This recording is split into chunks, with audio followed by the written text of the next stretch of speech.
Hello and welcome, everybody. I'm Bonnie Halper. I write the weekly Startup One Stop newsletter. I'll put the link in the chat. And I work with founders on their pitch decks and executive summaries because you guys don't know how to do it. You just don't, trust me. And we help people. You don't. Am I wrong, Glenn? There's an occasional, I think if you haven't encountered it, if somebody's on maybe the third or fourth startup, but if you haven't encountered it, that's certainly a similar refrain that we hear it Yes. a lot. And we make introductions to investors or strategic or potential partners where and when appropriate.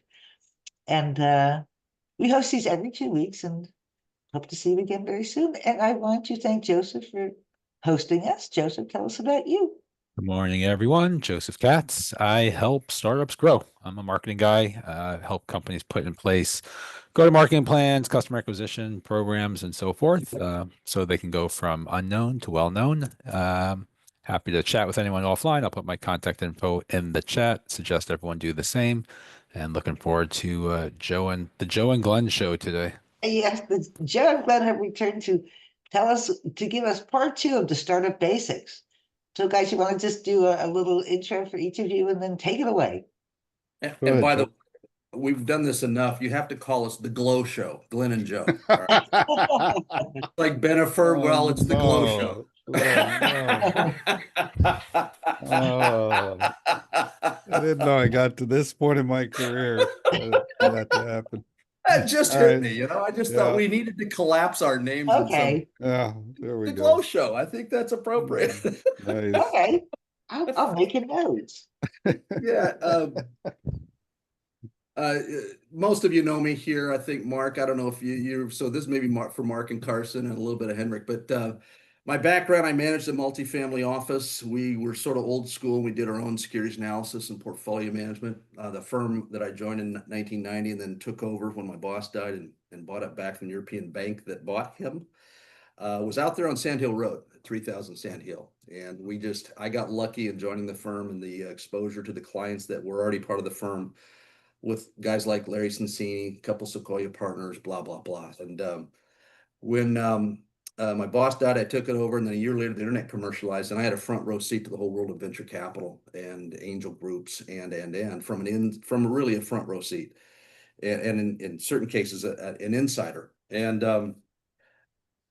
I got active in it, but I saw how silly the process was when it was contrasted to how we managed money. We were very rigorous, quant-like, if you want to put a label on it. We didn't, even though we bought individual securities, it was all data-driven, process orientation, buy low, sell high, manage risk, including your own emotional risks and own biases you bring to the decision model. And as I got active in venture investing, I saw that all of those things I just described are virtually 100% absent in how we fund innovation. And we have an inefficient market at its most theoretical level. We have lots of sellers of securities called startups seeking capital, and we have new batches constantly. And there's plenty of interested parties out there, the buyers, the investors in various sorts. But we don't have the efficiencies, the middleware, if you will, for that market to be efficient. And so we get the bubbles that we've seen and we read about all the time, the stupid valuations, all the things that you've heard us talk about ad nauseum. So we built a platform to AngelSpan, in our legacy funds division, is a platform to essentially architect the same tools and tactics that I deployed for 20 plus years quite successfully based on our track record, so that entrepreneurs have a more efficient access to capital. Market efficiency is the goal, and greater market liquidity. And also investors have more confidence that they're going to actually get a good risk-adjusted return. It's not just a gambling casino or something that you're doing because your social circles are all doing it. And so that's what we've built. And so as we're talking more and more, I'm as a securities analyst, I never cared about the company itself. Our software had the ability to push a button and you didn't even know who the company was. We were just looking at data and performance.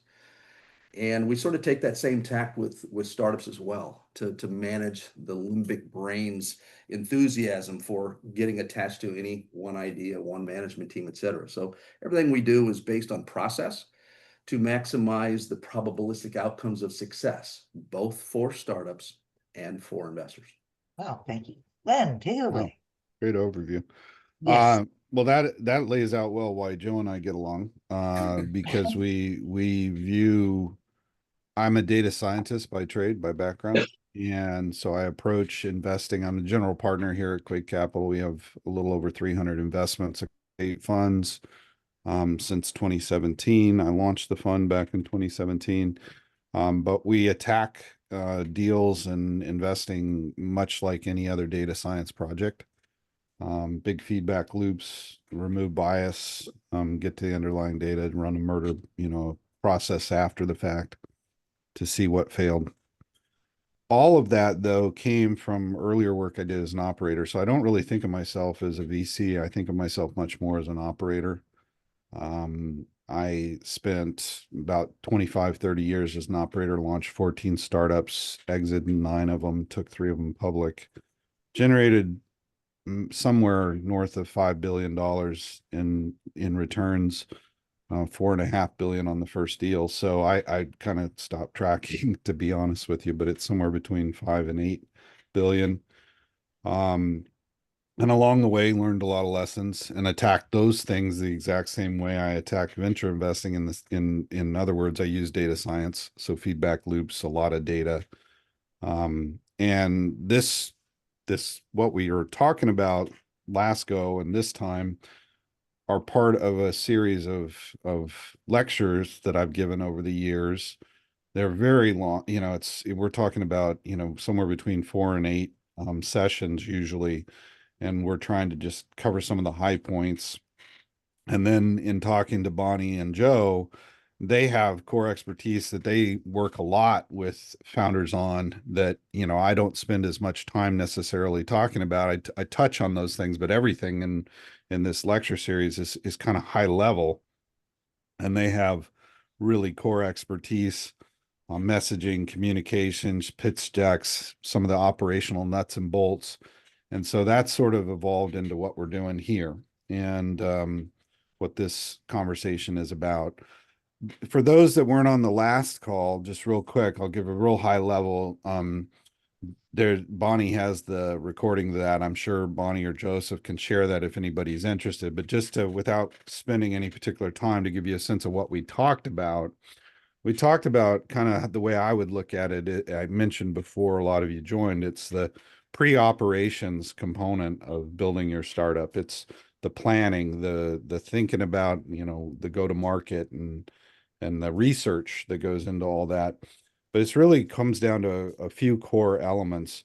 The first, just to, again, throw these out there, I think there's a lot of buzzwords that are out there that some are actually just, pardon me, bullshit buzzwords. And some of them are actually important things that have been thrown to the side. And a couple of the things that I think are critically important have largely been thrown to the side by founders or funders.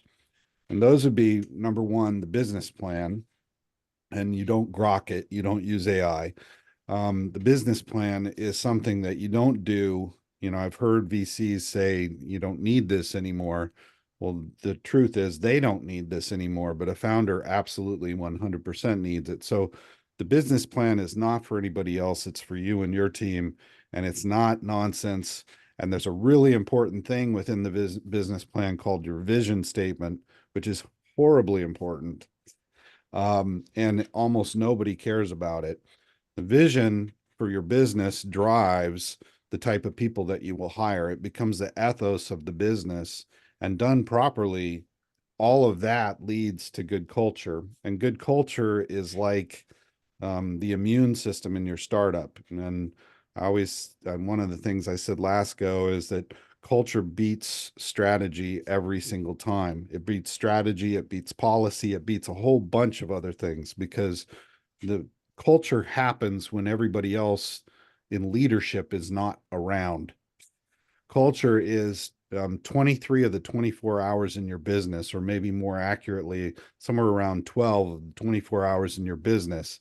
Or anytime people are at a trade show, or anytime anybody's off site. Culture is the underlying ethos again of the business, and it will do the right thing if it understands what the vision is. And if you've got a very strong vision, like for example, the example I gave, which will just put a point on it and then I'll move on. When I had some of my ad tech companies, but one in particular was very aggressive. We called our salespeople hunter killers. We had a really kind of this, we hired athletes, military, a lot of, ex-military, special forces. We had this very aggressive ethos in our vision. And the way we drafted that, self-selected. The people who came in to interview were a really specific kind of person. I had a green energy company, in contrast, that was very inclusive, kumbaya, kind of happy, because of partly the story we were telling, the customers going to, but a variety of different reasons. And it self-selected an entirely different crew. Both were very well, one was more successful clearly than the other, but both were successful in their own way, but with a very different ethos in the company. The ethos matters because hiring drives so much of what's going to happen next. And then where we kind of left it at the end of the last call was we were Glenn, in the, yeah. Just let me put a point to that before you move off it, because again, this is everybody. Glenn is right. If you've ever run companies, you know this to be true. And another way to think of it or characterize it is the culture that he speaks to is how your brand gets manifested, both inside the office and outside the office.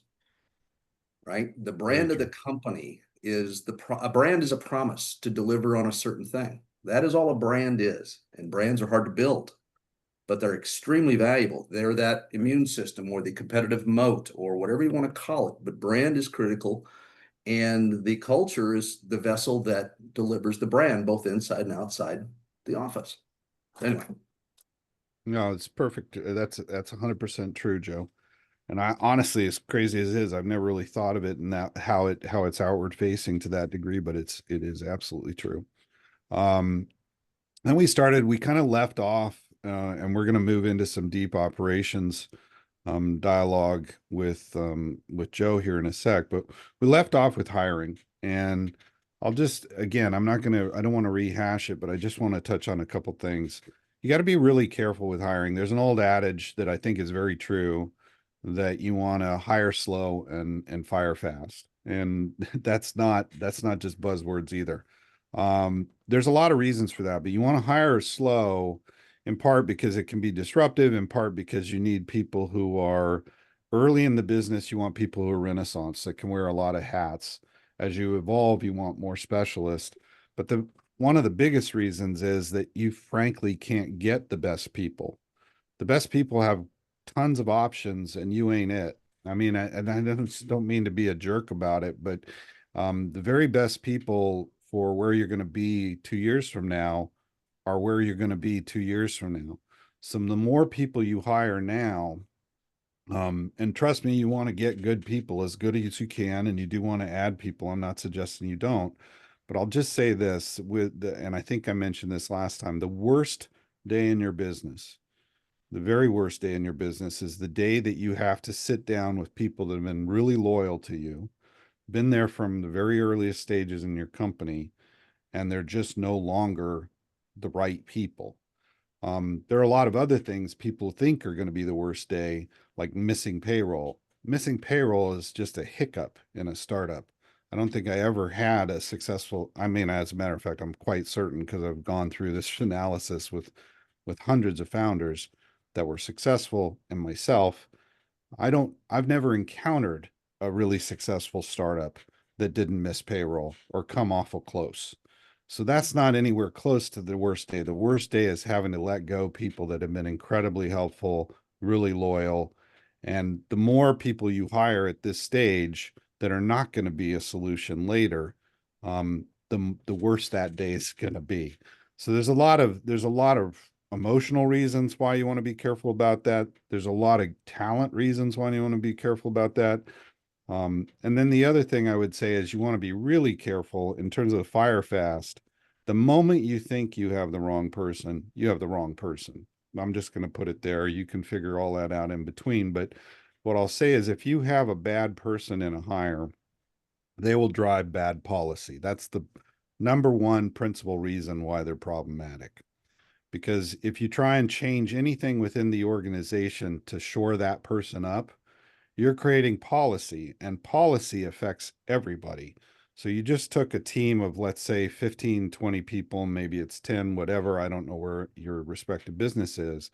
But you hire one bad person and you brought everybody else down 5% by putting in a policy to help the bad person. And that never works. The other thing I mentioned is that you're going to have, if you have a bad, let's say you have somebody who's kind of a weak link and you hire somebody else who's a weak link. And I've seen this in companies, where we had a lunchroom, meaning we had hundreds of people. If you hire somebody that is not up to snuff, they will be eating lunch with that other bad apple within a week. That's right. That's right. And it's like a That's- cancer. It really truly is like a cancer. Absolutely. Both, good people, again, act as an immune system. Bad people act as a cancer. So you have to fire them. You have to excise that cancer as fast as you can. That's pretty much where we got to. I mean, there's a lot of things in between.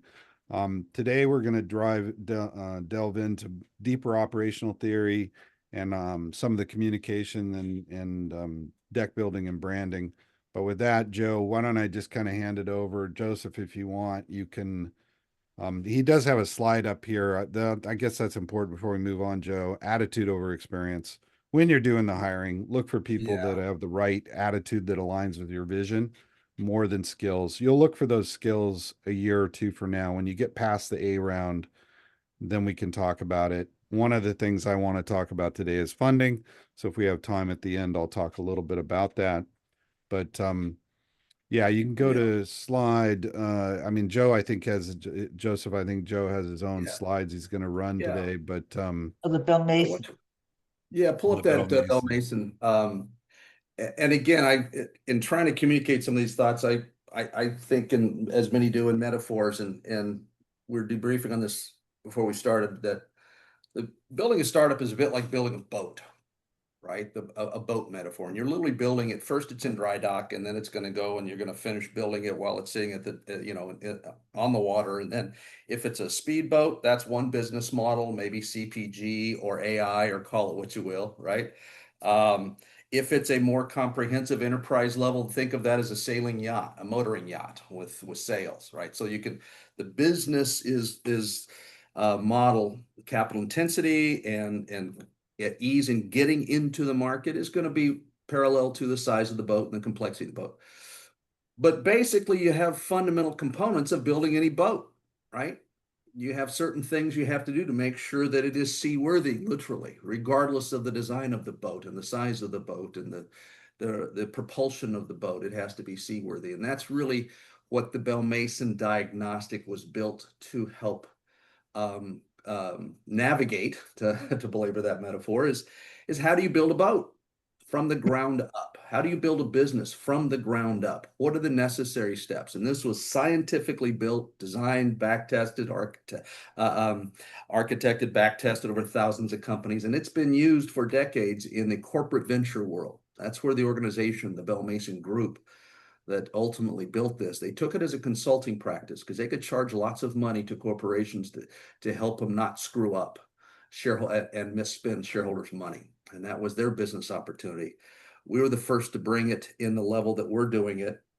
And the principal architect, Gordon Bell, if you want to understand an iconic figure in the history of technology, he's the first Nobel Prize winner, the first winner of the von Neumann Medal, which is a Nobel Prize equivalent for technologists.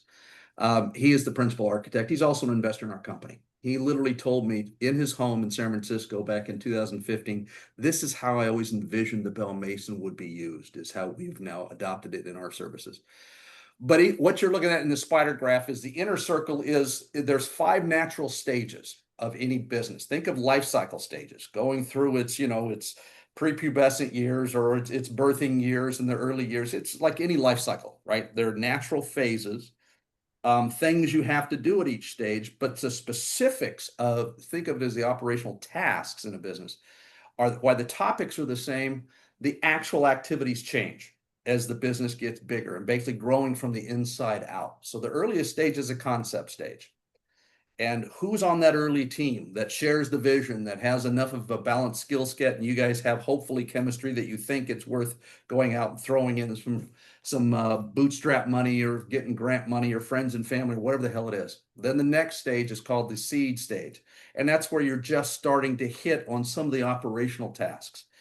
But the perimeter of this, the 12 items, and they fall into four broad categories. The upper right is called the market. The 1, 2, and 3 is the 0, 1, and 2 is the market.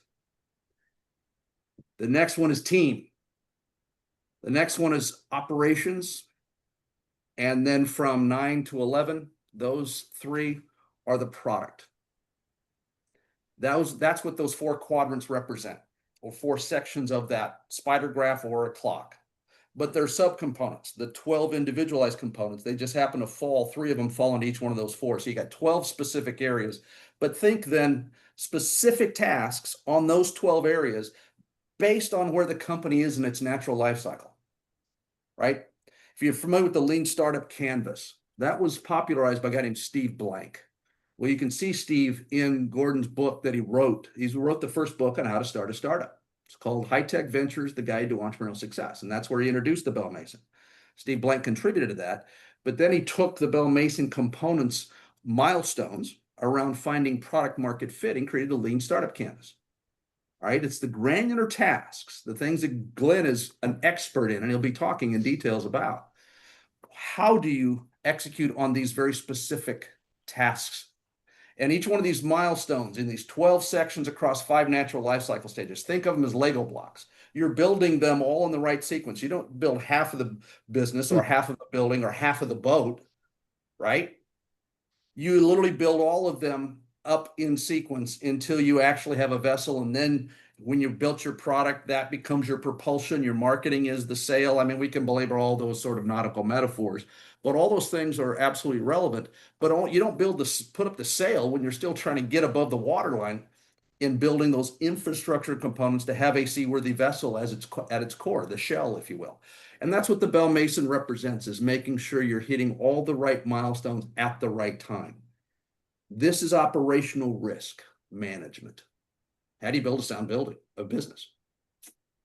Now, one of the things that's a key indicator from an investor lens, and I've got more research than any of you probably ever read on this, but ping me if you want the actual research and the science. But one of the key indicators, it's sort of a soft signal, if you will, but it's highly informative. And some might argue, and me included, that is maybe the single greatest due diligence issue is a CEO, think of the captain of the ship, whatever, want to belabor. Is that captain good at communicating both to the crew and equally as important to the outside world? Why are you building this boat, and why do they need to pay attention when this boat is ready to come join? That's called transparency, communication skills, communicating the vision, communicating the status of building the business, setting that expectation and anticipation to keep that excitement both from the team and the crew and the outside folks you're hoping to sell your rides or your fishing trips or whatever the hell the boat's being built for. Whatever the market opportunity you think you can satisfy that nobody else has at that point in time. And that function, the core function of transparency, is critically important. There's great research on this, that it's highly correlated with successful entrepreneurs, those CEOs, those captains that are properly and voluntarily transparent. Proper and voluntary. Those are 2 high signal indicators of probabilistic outcomes. And it's been confirmed in the research that regardless of the size of market, purported size of market, the quality of the perceived quality of the team, who's on the cap table, all those typical due diligence criteria today, none of those are correlated with outcomes. It's random. One quick thing. Sorry, Joe, I just wanted to say something because you and I have talked about communication a lot. It's obviously a big part of your focus. And what's fascinating for me is I didn't score that as high when I was building the fund. But there's zero question. I mean, we certainly do now, because we have found that's probably the single most important trait amongst the founders that we work with. it ties into so many different things. And, you know, I've had founders say to me, well, it's not, you know, that's not something that I'm really good at or whatever. It's like a learned behavior. You can absolutely, this is one of those things. It's good news for founders. If you're not especially good at it, you can get a lot better at it. You can find people to help. You can hire around to help with this as well.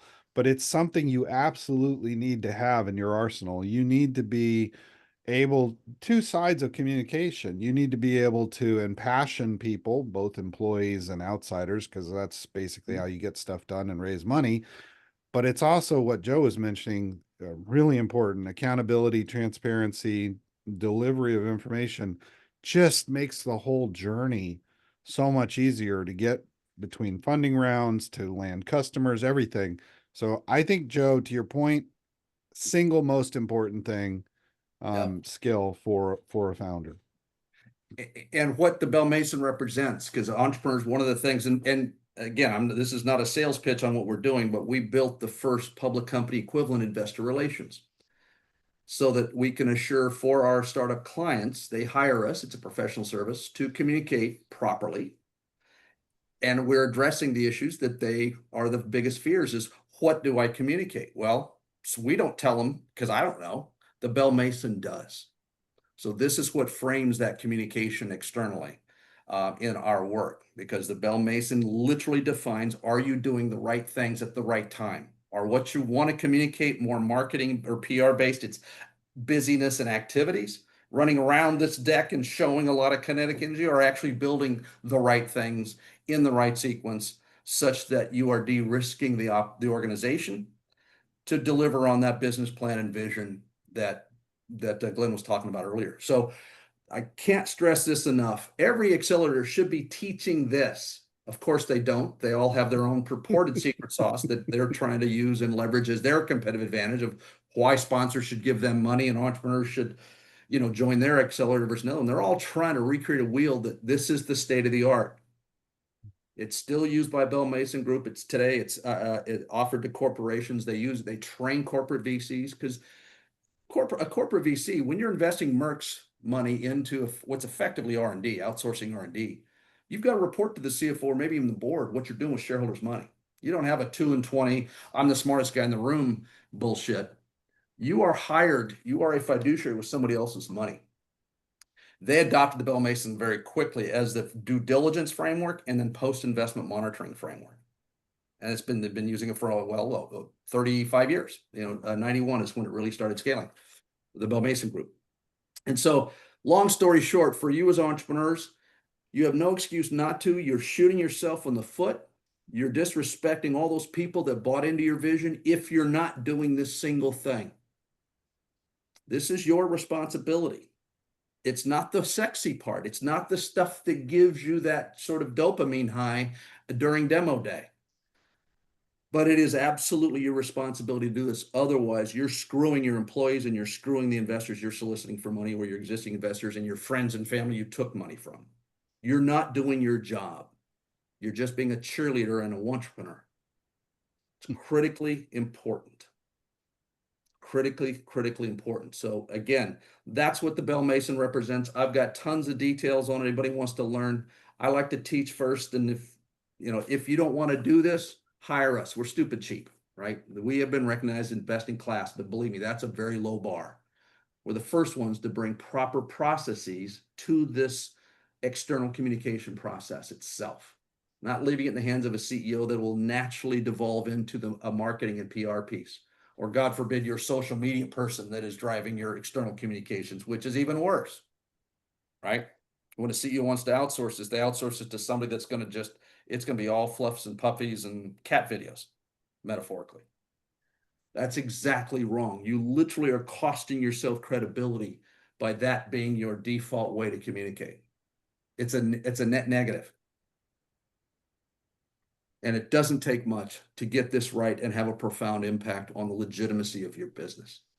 And that, the benefits will accrue and we talk about. So anyway, the Bell Mason is critically important to keep in mind. These are the 12 things that you have to be juggling. Now, again, as the spider graph communicates, the area in those colored spaces, in the earliest stages, there's certain areas you emphasize and you do have to focus on, finding product market fit. What are you trying to bring to market? That whole thing that Glenn is going to take you down in real detail. These are the things. The how you hit these milestones ain't easy. And that's what Glenn is clearly good at. He's going to be instructing you on. But knowing what to do and then communicating it properly gives you a huge leg up. You're literally minimizing your chances of not delivering on that vision, that business plan. Time in the marketplace and the lessons learned along the journey is going to force you to need to pivot and change and hire slow and fire, all those things. That is the journey. But you damn well don't want to load a gun and then keep shooting yourself in the foot. And not doing this and not keeping your eye on all these components. If you're a biotech company, product development cycles take years. You're a CPG, it could take 6 months at a farmer's market to get market validations. So again, time is an important variable here for every company, but the topics are the same. And that's how you can elegantly navigate the entrepreneurial journey and increase your probability of success within the things that you can control, because you can't control externalities of a pandemic or, right? There's lots of things that get in the way of entrepreneurial success that is not the entrepreneur's fault and can have a material impact on the outcomes. But there's a lot more things that the entrepreneurs more times than not shooting themselves in the foot. Suboptimal execution, if you want to be anal retentive, which I tend to do. So, Glenn, I'll pass it back to you. Any questions, by the way? I mean, we don't need to this just isn't meant to be a lecture format. Any questions first on this? Because this is, you may argue about some of these things, and I would welcome that, because it's this stuff, and we all have horror stories on entrepreneurs that emphasize one area because that was their wheelhouse. That's where they got their dopamine high. That's where they could be. If the CEO is an outside biz dev sales guy, they want to be out there selling all the time. And the product guys said, wait a second, stop selling shit we haven't built yet. Right. So you can imagine how those things can be calibrated where you get market adoption on vaporware. So the product development is way behind the market development. That's how this gets calibrated. Right? Or various other scenarios. That's what the Bell Mason, and we track in our service, we're able to track our clients' performance against the Bell Mason as they announce their operational milestone accomplishments, if you will. So we actually can track our clients and how they're building their business out relative to this, all of the right things to do and when they should be doing them. And again, in a perfect world, you sort of have those different colored areas or associated with the milestones expand largely in sequence. You can't always do it. Like biotech product development takes a long time. So you wanted to keep doing market development stuff so that when you actually get through phase 2, you could get bought, which is typically what happens. All right. So anyway, long story short, I'll stop lecturing, but it's extraordinarily important. And when you have the confidence of knowing you're not overlooking things, you can direct your focus on the things Glenn's going to teach you and talk about, which is the execution of running the business and hitting those very tactical and necessary steps to find product market fit and or customer, whatever, right? Pricing, all the sort of things that many of the things he's going to talk about. But I also wanted to add at this juncture, if you have a question, just raise your hand at any point. Also, do a brief introduction so we know who you are, since we didn't do that at the top of the hour. So Glenn, take it away. Sure. And Joseph, just let me know if there's any questions. I tend to miss that as I'm sitting here, but I would just say, if for the founder, I would say for founders, do yourself a favor and read up on Bell Mason Diagnostic. I think probably half of you on this call typically would have read Lean Startup. Blank's a great, he's terrific. If you've ever met him, spent time with him, saw him speak, whatever, he clearly has a great understanding of startups. But it's like the godfather of startup operational theory basically goes back to Bell Mason. So you really do need to do yourself a favor and learn up on that. Joe, you covered so much there actually in the margins. Just real quick, you were talking about accelerators. Why don't, everybody's always looking for their secret sauce. And the humorous thing to me is that there's so many examples in other industries, like sports is a great one. I'll give kind of two. There's a lot of the best offensive and defensive schemes have been around for ages. Mm-hmm. It's really a lot more about the There's nuance to it in the execution. I was a former athlete, so I have a tendency to get into athletics quite a lot, actually. But a lot of it's culture. The best teams running focus on just actually running better than everybody else. And so, like, you go back to Lombardi, power sweep or power sweep left. Everybody in the stadium knew it was going to be power sweep left. He's just going to hit the X's and O's, blocking and tackling better than everybody else. And so, I think that Bell Mason really helps define what what those schemas are. And and I think you're doing yourself a disservice if you're trying to look. I don't want to say you can't make improvement in the margin. We'll talk about that. But I think you're doing a disservice if you don't take advantage of these successful models and theories that have stood the test of time. And this is certainly the one, more than any other, probably. So take some time and look at that if you get a chance. Dig into it. And just to put a sports finer point on it, just to, like I said, we don't need to belabor these points, but this literally, when you see successful execution, there's a lot to be learned from that. And I don't know if many of you know about the greatest run of high school football in history was a small private school called De La Salle out of the Bay Area. And they went undefeated over 12 seasons, and they ran 6 plays. They ran 6 plays. They didn't put a lot of athletes into the NFL, a few into college football. These weren't oversized premium athletes. They ran 6 plays, but they were the best conditioned, the best disciplined. Everybody knew what was coming, and the other team couldn't. It was like, what was the phrase in the movie? Remember the Titans with Daniel Washington as coach? He says, "Yeah, we run 6 plays, and it's like Novocaine. Just be patient; it'll work." And that's what the Bell Mason is. Don't overthink it.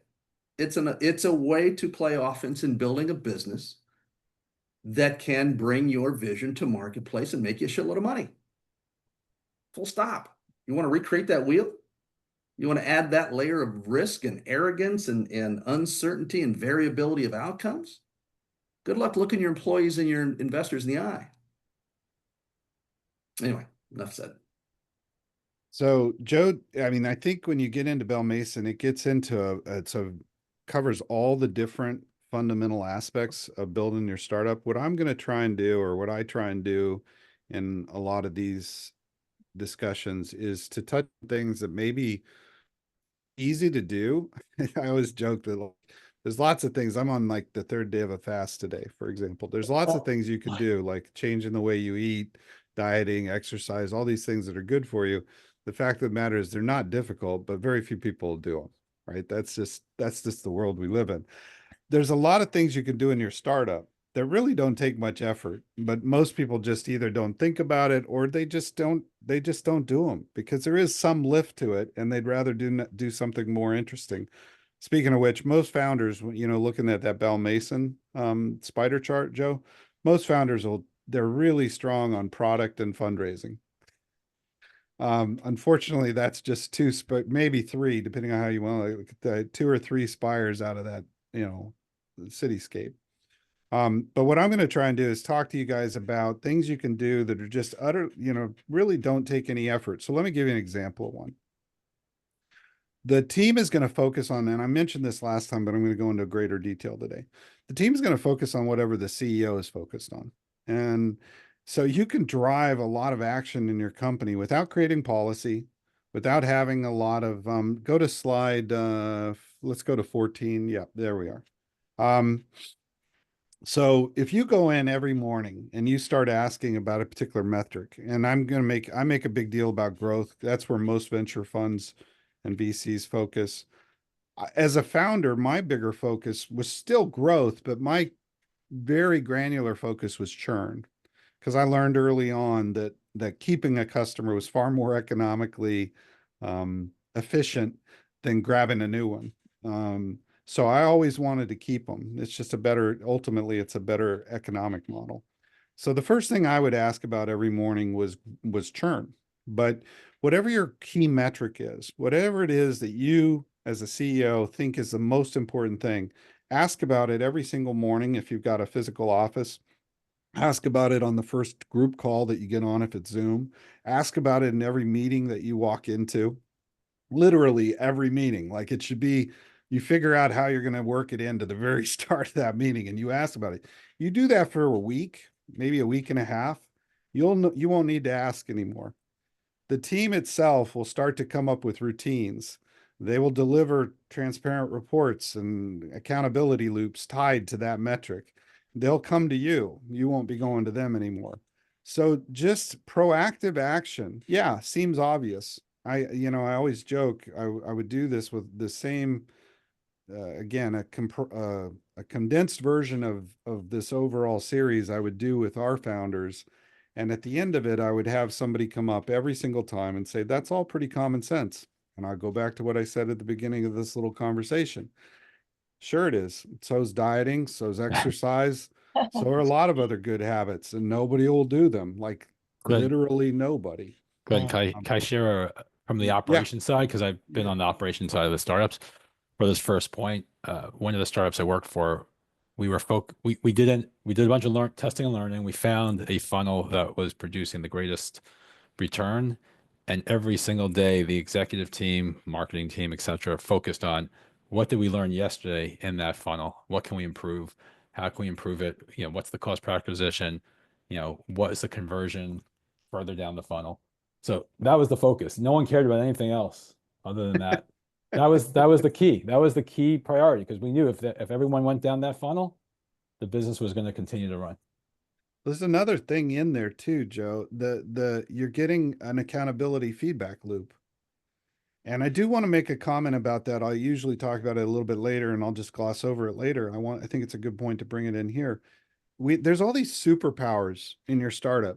And one of them that you have right now is just that you're a startup. So what that creates is an ability to do feedback loops. Let me give you an example. It's much easier now to muck with your customers and get interaction with your customers than it will be a year and a half or 2 years from now.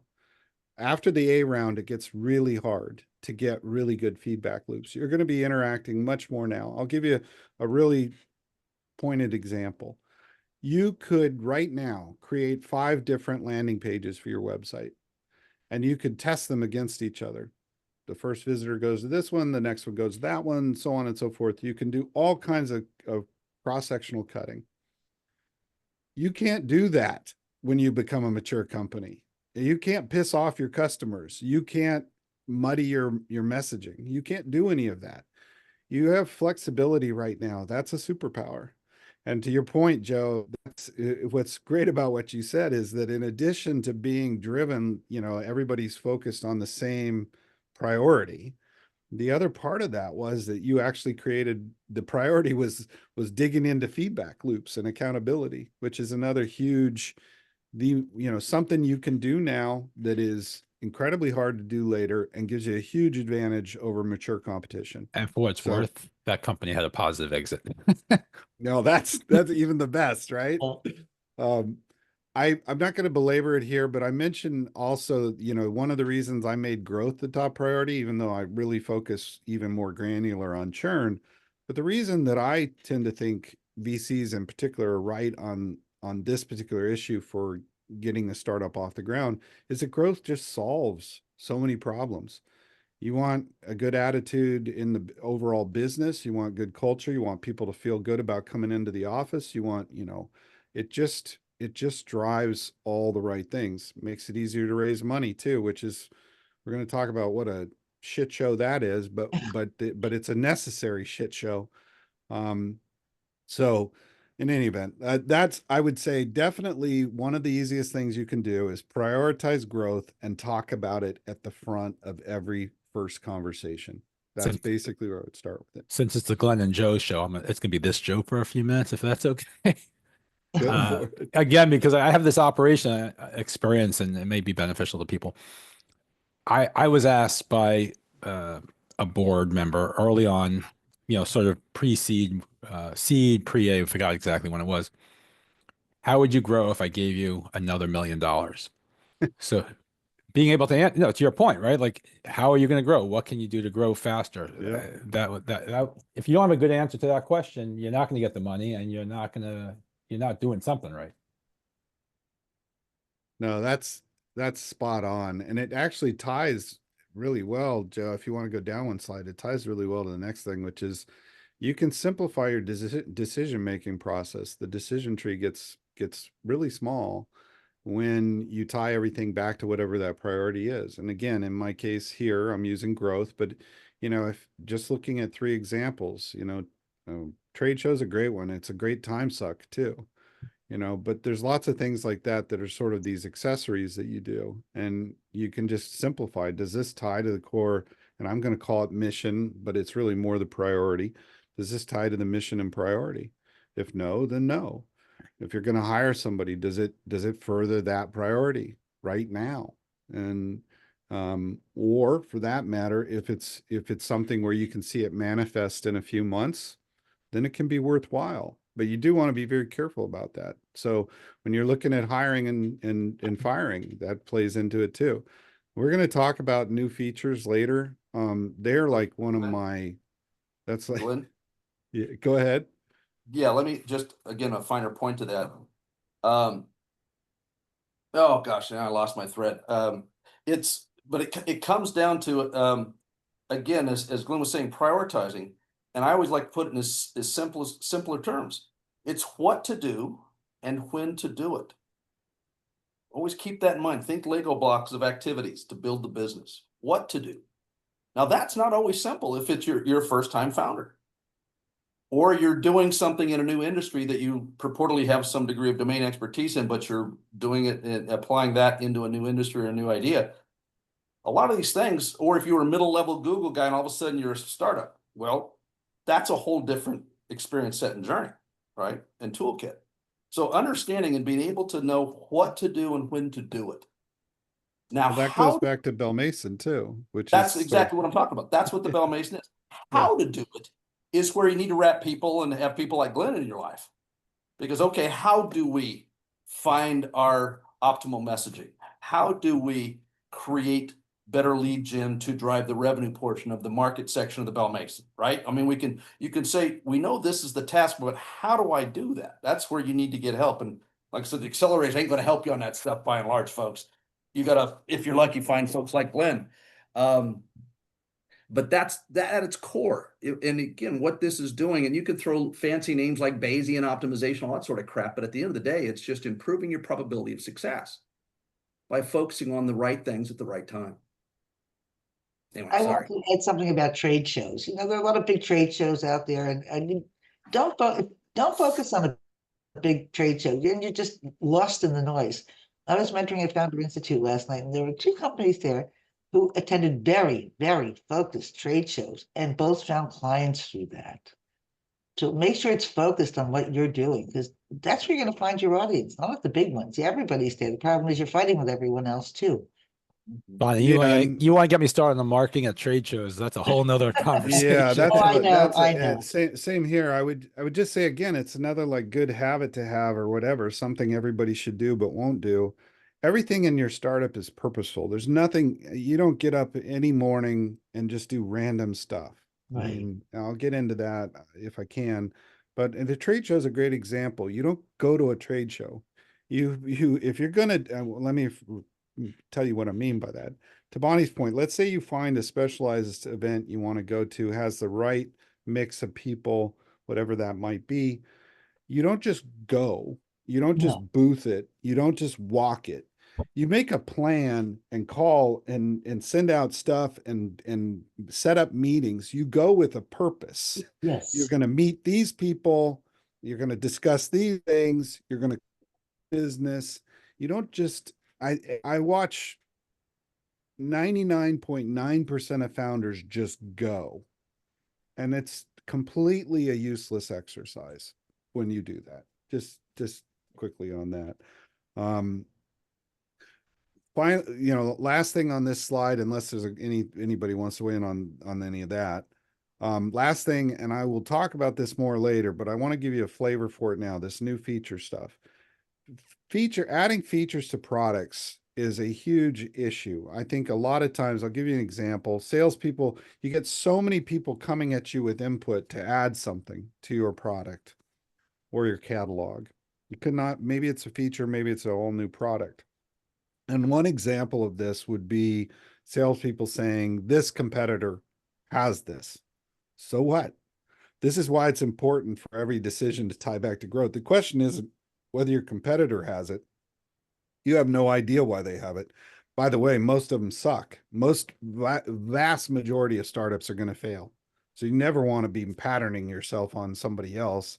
Obviously maybe if it's a big market player, but generally speaking, you have no concept of why they did it. If they're large, they can take the loss leader. If they're small, they suck. And so you never want to be just chasing that. You want to be looking at, does this feature tie to that priority? Is it something the market wants that will drive growth?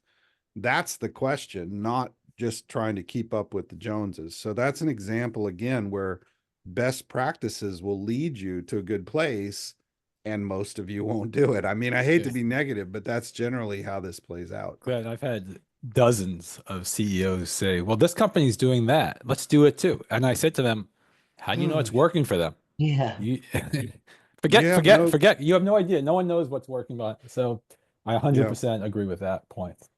Ties to the next slide, 17. I'm not going to cover the whole slide. I'm just going to cover the say no more than you say yes. Early in your business, oh, wait a minute. I went to chaos. Well, let's stay here. Actually, this is great. No, that's a great place. I cut the other one out. I'll just leave the bullet. I usually talk about you want to say no here. Early in the business, say no.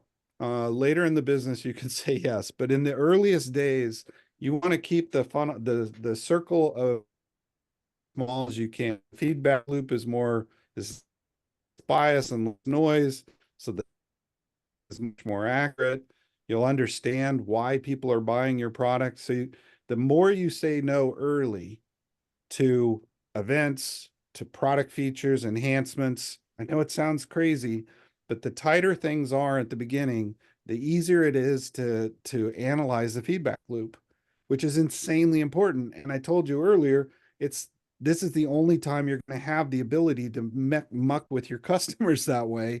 So you need that data to be good. This is why I've actually been pretty successful, I think, is that I'm a data scientist who attacks every single thing in my life. Every single thing is data. Like whenever I hear somebody say something, I'm like, that's not what that necessarily says. Like, that's how my mind, I'm like, I can see the noise in that analysis, and you're not getting the clean data you think you're getting. You want to remove as much of that noise as you can so that the resulting output is clean. Okay, and Bonnie, I'll hand off to you in just a second here. This leads in nicely to that. So one of the things that you have to be comfortable with, obviously in a startup, is chaos. I mean, that's pretty much all it is. But I put here, it's a superpower. And let me explain to you what I mean. So the first thing, you've got all this inefficiency. It's created by something. And generally speaking, that's disruption, that's growth, that's scale. So it's all the things you want in your startup are driving this chaos. Now, another one obviously can be a lack of funding, but that's a different one we'll talk about in a minute. And that plays in a lot to your messaging, communication, presentation, pitch deck, etc. But chaos itself is a good thing because it indicates you got all these other problems, or not problems, all these other benefits rather. Opportunities. Yeah. And when you solve that, the bottom bullet here is and I think most venture funds and investors really love, maybe they don't put it into words like I'm about to here, but they love investing in poorly optimized, inefficient startups because they know that at some point the growth is going to slow. I don't mean it's going to slow badly. I mean, it's just going to go from some ridiculous rate to a high rate of growth. Funding is going to align with the business growth.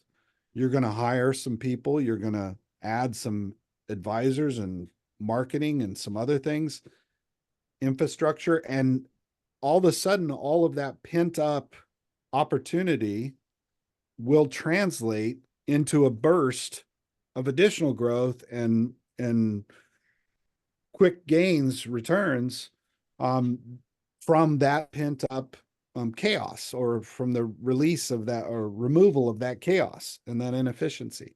So I love investing in those kind of companies because I know that there's a big acceleration curve. They're at this sort of inflection point. And so to me, that's a really another superpower that you have. So get comfortable. I mean, look, some personalities can't, this isn't for everybody. It's plain and simple. You can't train somebody.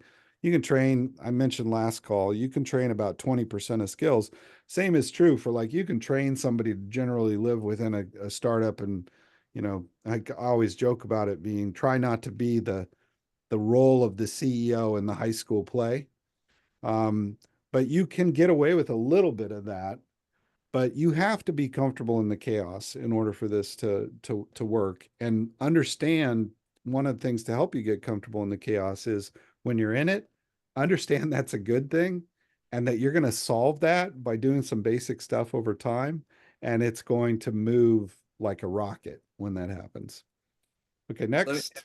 Let me just inject one last point, and this is again I view all this from the investor lens, a process-oriented investor, not somebody chasing shiny objects. The number one determining factor of entrepreneurial success or failure, been very well researched, is simply timing. Yeah. A lot of the things that we're even going to talk about is the thing that's going to define your success is something out of your control, which is timing. But the one thing that is in your control, while you're embracing the suck, navigating the chaos, iterating on, finding the product market, finding the right team, all these sort of iterative steps that are going on these early stages, it is controlled chaos, because you want to optimize your ability as an entrepreneur for timing to be your friend, something that is out of your control. Something could happen and you did everything right that we're saying, and it still blew up. But the one thing that is in your control is the ability to be resilient enough to optimize on the timing window of your opportunity set.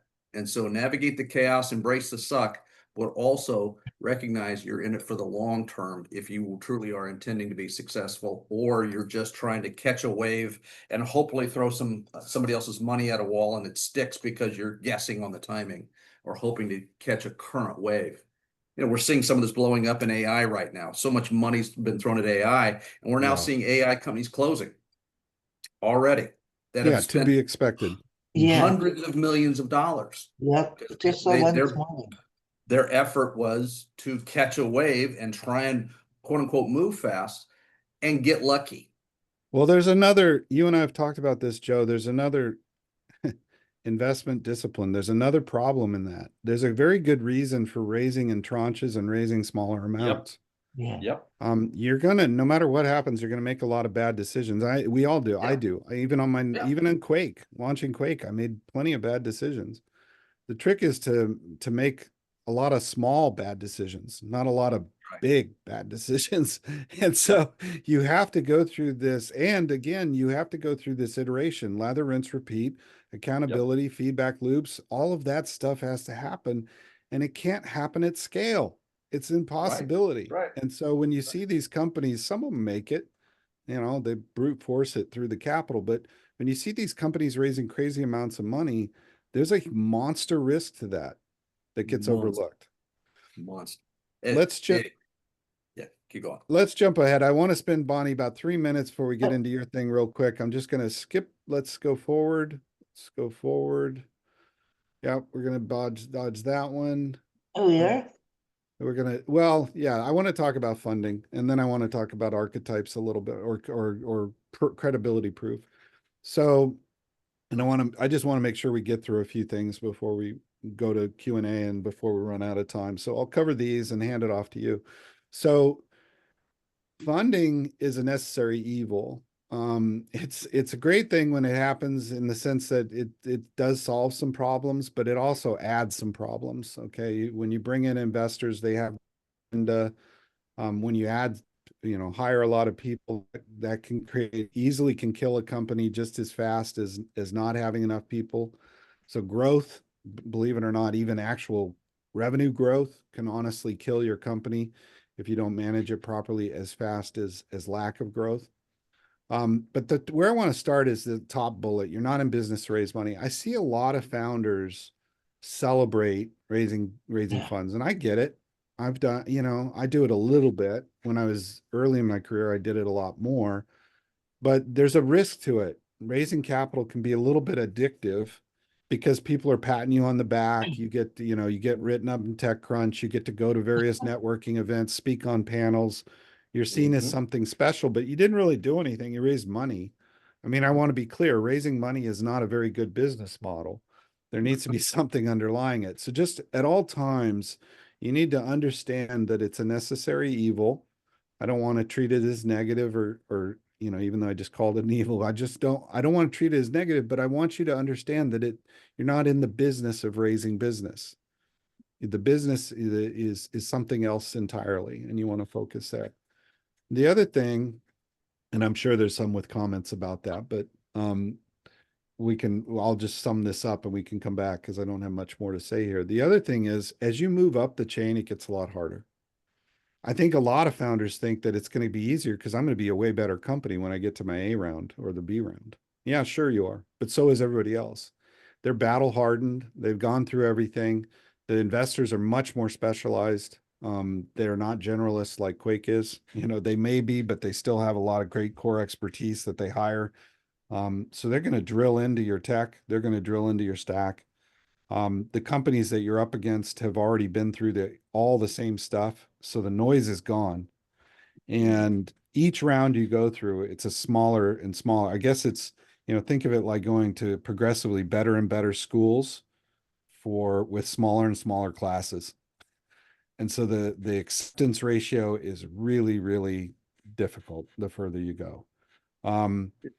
It's almost like professional baseball. You go from, you're a star in high school, and then you go off, get drafted into the instructional league, and all of a sudden, my God, you got a bunch of other athletes that were the stars in their high school, and then maybe you perform well enough to get into the A ball, right? The early stages of the AA, AAA. I mean, it really is a relevant metaphor because that's a grind. Yeah, it is. It is for me. For me, it was basketball, and everybody was just a little bit faster. and other things, but they don't make the same stupid mistakes that 3 out of the 5 people on the court made before.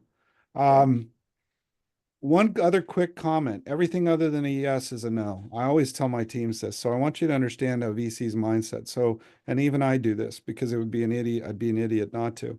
It's not in my interest to tell you no. It's in my interest to keep the opportunity open. I don't know what you're going to do tomorrow. I don't know what contract you're going to land. I don't know what's going to happen. So I don't really want to close that door.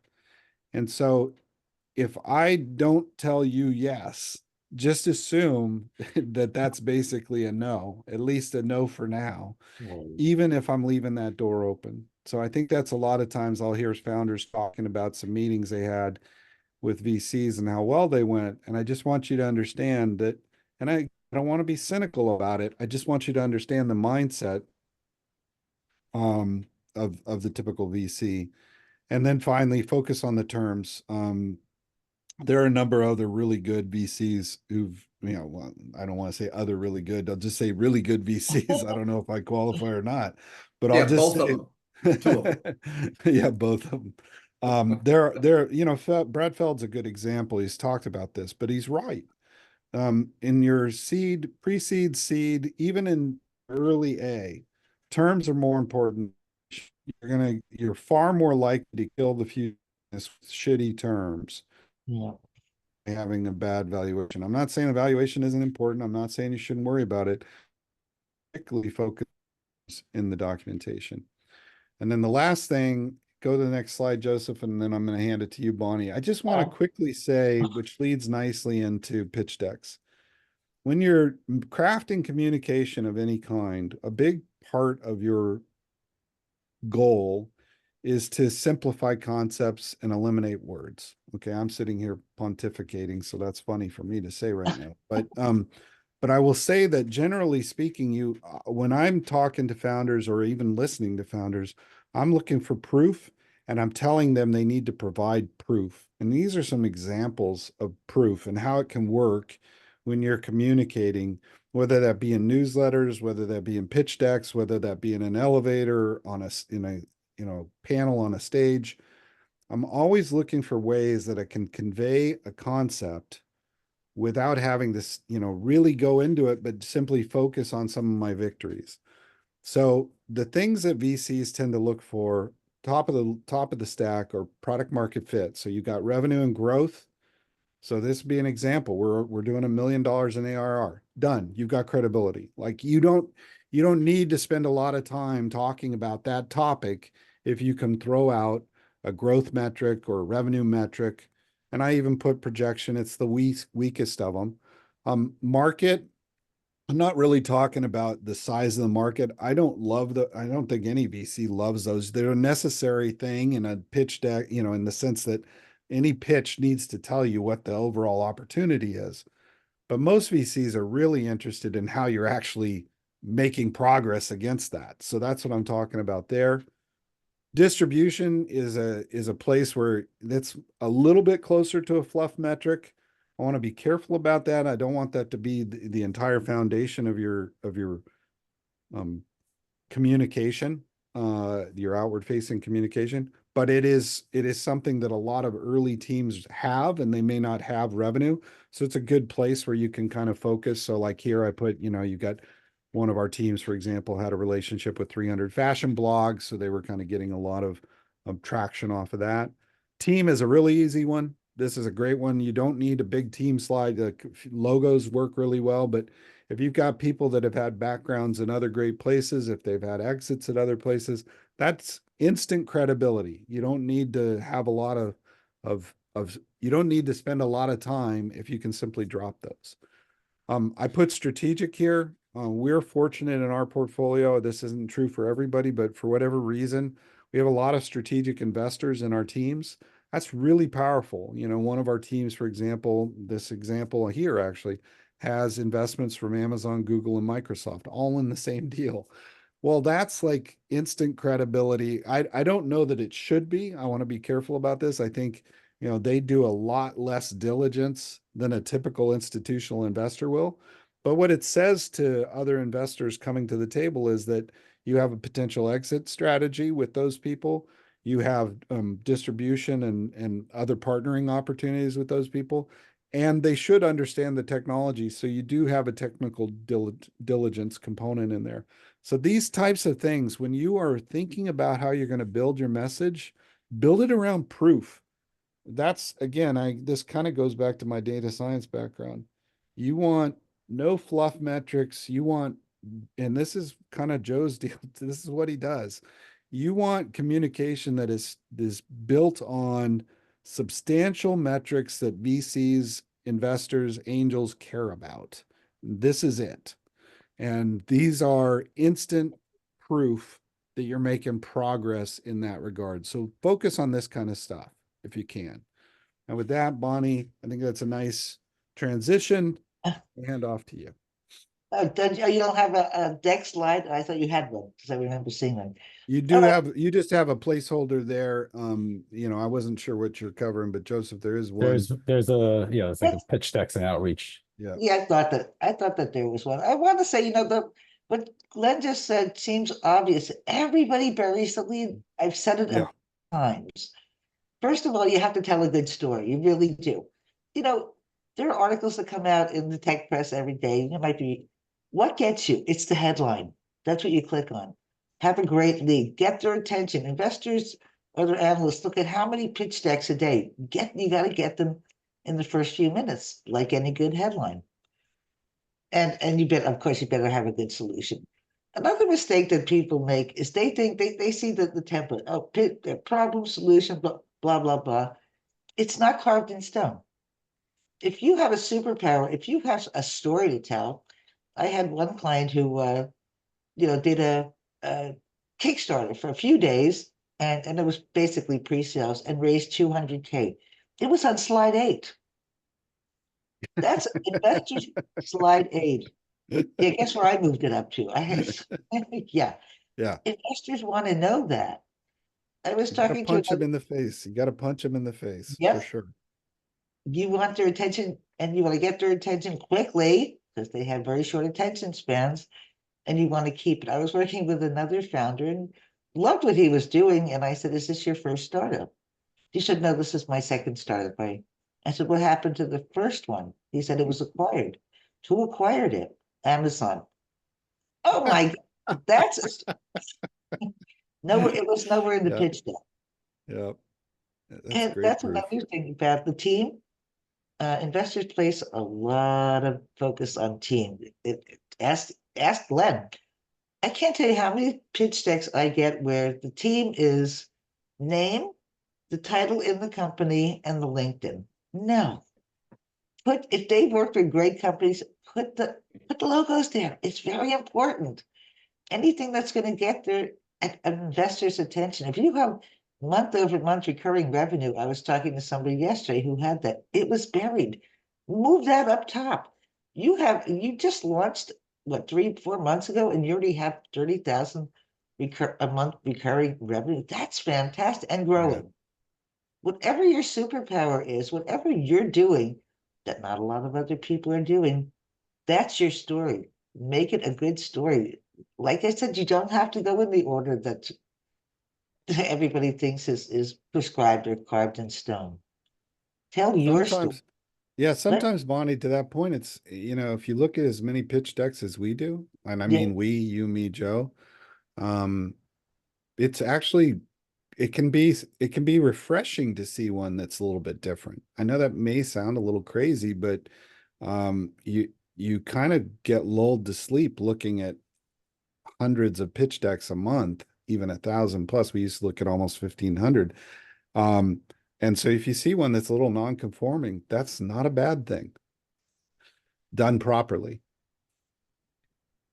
Another thing I wanted to add is I can't tell you how many pitch decks I see that are done in mouse type with everything crammed in. A pitch deck is, you've seen the too, and I know you have. A pitch deck is a Yeah. teaser to get to the meeting. Give the Yeah. salient points. Give it a lot of breathing room. Make it really easy and easy to understand, easy to read, easy to get through, and get their attention. And by the way, in the last slide, and everybody forgets this too, call to action. You've made your Oh my case. God. You're so right. Oh my God. They don't even have it half the time. Yep, just give it a call to action. All right, this is our thing. And Reach the out. and the ask, what they're Yes, actually and asking. the ask. Yeah. You always have to include the ask and the competition and what your superpowers are. And it better be really good in the competitive slide, and I mean really good. Bonnie, Yes? will you complain about one of my pet peeves in addition to mouse type, which What is was it? the light gray font on the white background? It's like, how stupid can you Oh, be? That's thank you for pointing that out. Make it really readable. I got this one pitch that I'm like the font was all the I don't know what this thing was, but all the letters were crammed together. And I said, "Who did this?" He said, "Oh, a Gen Z. This is how Gen Z likes to read." I said, "You know what? Investors are not Gen Z." I was gonna they say, don't you have know who's money. not running a venture fund right this Yeah. decade? I said, "And these colors, everything disappears." He said, I said, "Can you please explain it to me?" And he said, "I'm colorblind." I said, "Oh." Make it really easy to read and don't put it in mouse type. If Big the type. investor has to reach for these, you've already made Yep, them work harder than they need to. yep. And if you have when Trust they me. take 10 to 15 slides, if you have good points, if you have a lot of white space that's you can go right through the slides. And I think that who was it? Airbnb did this. It was a long deck, but it was like 2 sentences per slide. You go right through it and they told their story. That's okay. Yeah, pacing. Yep. If you've Make, got good pacing. Bonnie, do you encounter something I encounter a lot that is a huge issue for me is founders are very comfortable with their product. They spend more time on it than any other part of it's been their ah, journey up until they raise some money. And the problem is your product isn't your business. And I yes. think there's a lot of confusion. And so when I see not even just pitch decks, just communication broadly, particularly with funding sources, the discussion is all product, product, product, product. But go to market's different from product. execution operation is different from product. Product is just a piece of your business. It's not the business. So I heard you saying yes. So you guys encounter that. You and Joe are encountering that as Yes. much as I do. Yeah, that's a mistake. All founders fall in love with the bricks. Investors are in the business of making money. They want to see what your business is about. They want to see who your team is. They want to know that you're going to get them to an exit. You can talk about your product later when you're meeting with them, then they'll ask questions. But no, don't do that. They stick to business. This is business. And if you're talking about an institutional fund, most of them have somebody on the team whose focus is actually the product. Yeah. And other people on the team whose focus is everything else. So you'll get that opportunity. But it should be part, but not the focal point of the conversation. I know I was working with one company, they had a 30-slide deck. I know how to cut it down. And it was all product, product, product. They had sent it to 100 investors and raised 0. So, I cut it down to like 15 slides. And of course, a lot of the product was 1 slide and they hated it. Yeah. They hated it. So I said, do me a favor and send it to the 100 investors who turned you down. They raised 2 million. Stick to business. Stick to what the investors are looking for, not what you spent your all your time and energy on, and this is what your baby is. Great. Let them invest in your baby, but tell them how you're selling your baby. Yeah, I mean, Bonnie, this isn't a joke and it's not meant as like, oh, whoa, me or anything like that. But I got somewhere between 12 and 15 pitch decks this morning, unsolicited in email. That doesn't count our outreach. And that's just a normal Thursday. It is what it is. I mean, that's not a statement. That's the reality. I just happened to glance at my email. I was like, oh, there's a bunch of crap I got to go through. And I apologize for putting it that way, but it's like, there is so much volume that you have to imagine that this isn't a joke either. I spend about 30 seconds. That's truth. I spend about 30 seconds on the initial review. I know that sounds awful. It would even sound awful to my LPs. It is 100% necessary. Now, the beautiful thing for Quake though is, I don't want to get off on a tangent, but there are good applications of AI. We've been using it for 7 years to help us, kind of get through. So we create summaries. We actually screen for specific things. So we're able to go through, thankfully, without worrying about my 30 seconds. But when I actually look at a deck the first time, maybe it's 40, but it's not even a minute, guys. So to Bonnie's point, you got to hit them in the face early because there's just no other way to break through. And then you've got to be really concise because I'm literally going to give it 30 seconds. Well, And then if you get through that 30 seconds and are just, again, everything's graded on a curve. I said that last time. If you're just better than everything else I look at that day, then I'm gonna throw it in a bucket where a bunch of us are gonna look at it. And that's assuming it came into me and didn't go to everybody else. So just so you kind of understand the mechanics of how that all works, that's the reality behind the scenes. To you, it's a beautiful thing. You've spent all this time, you've thought it's gorgeous, and I don't give a shit about it. I really don't. And that may sound brutal and terrible, but I don't have the luxury. I just don't. and I just wanted to add one more point. Make it really easy to understand. Make sure that a 5-year-old, a 7-year-old understands. Yeah. Because if you can't tell your story, no investor's going to understand it either. You have to make it understandable to your audience. Occasionally things will get through my screening because I'm doing a favor for somebody, or I like to avoid that sort of thing, but it does happen. And in those cases, many times I'll get on a call with the founder and I spend half of the call trying to decipher something that I came across in the pitch deck that didn't make sense to me. That would never have happened if it was a cold inquiry, because I wouldn't even given it the courtesy. But let's say an LP sends me something, I might meet with that founder.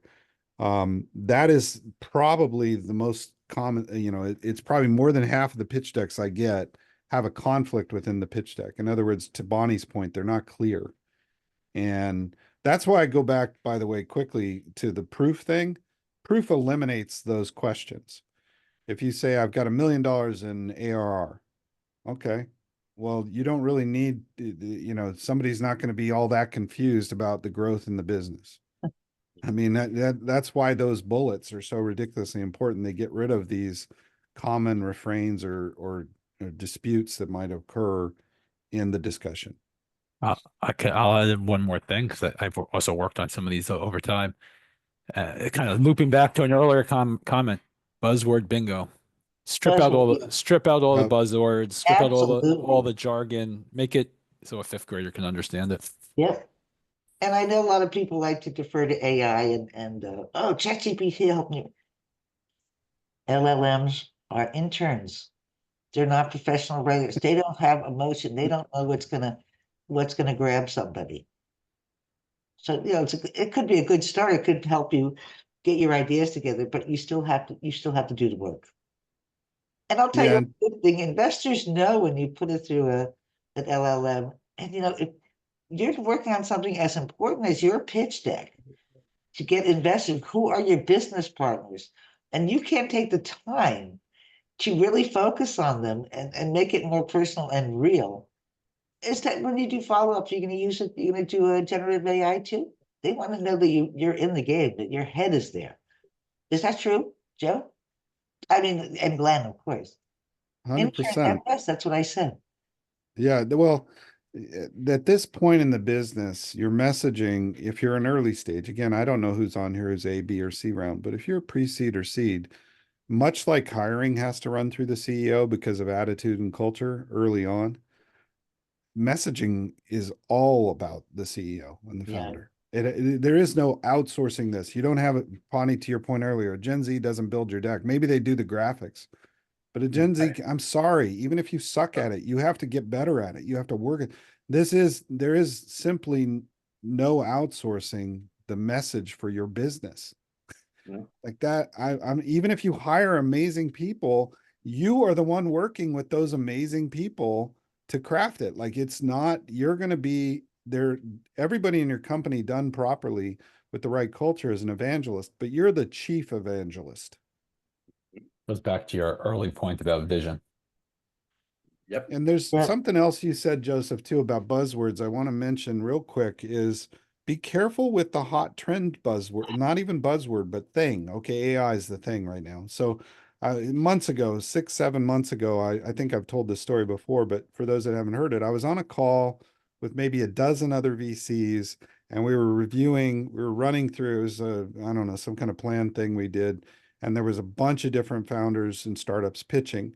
We got on the call, I hate to make it sound like cynical, but you got to talk about something before everything starts. And there was a little bit of a wager about how many of the startups would have AI in the pitch deck.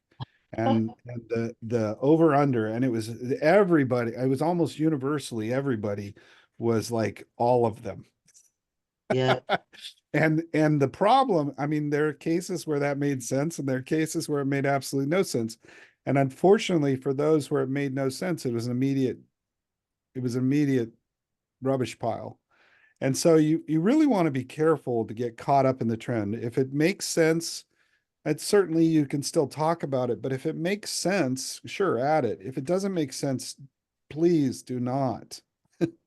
And It's don't dwell on it, dwell on it, dwell on it. I yeah. just done the pitch deck for a client, and it is an AI company, and she's done pilots, and they're very successful. So we just upgraded for AI powered, and that was it. Then we just talked about the business and everything. They know. We made the point.